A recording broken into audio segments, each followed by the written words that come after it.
Salut ma soeur, alors sois bénie pour ton message. Amen. Alors avant de commencer, j'aimerais juste savoir deux, trois choses. Et si je ne finis pas dans ces 3 minutes de te dire tout ce que j'ai à te dire, je vais faire une autre vidéo où je vais prier. Mais bien avant ça, j'aimerais savoir si tu as fait de Seigneur Jésus-Christ ton Seigneur et Sauveur. Amen. Et de deux, si ton conjoint aussi est converti ou pas. Mais la chose la plus importante que j'aimerais savoir, est-ce que il pratique des trucs occultus? Comment tu fais savoir qu'il a un esprit de mort? Parce qu'avoir un esprit de mort, c'est un peu générique. Voilà. Mais des hommes font des pratiques où ils font des alliances avec des esprits. Alors oui. Maintenant, on doit, pour le troisième point, il faut savoir si c'est un esprit de réclamation qui vient le réclamer aussi. Amen. Voilà, ce sont ces deux, trois points que j'ai voulu savoir.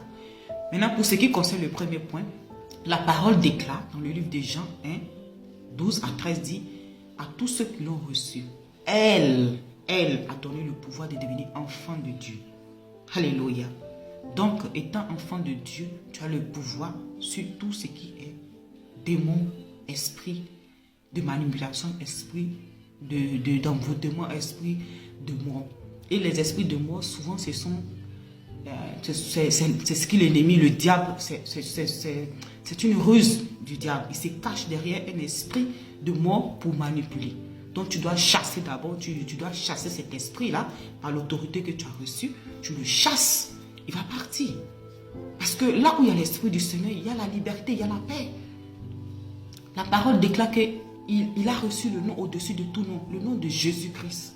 Il a puissance sur la terre, sous la terre, dans les eaux, dans le ciel. Aucun démon ne peut résister devant Dieu, ni devant le Seigneur Jésus-Christ.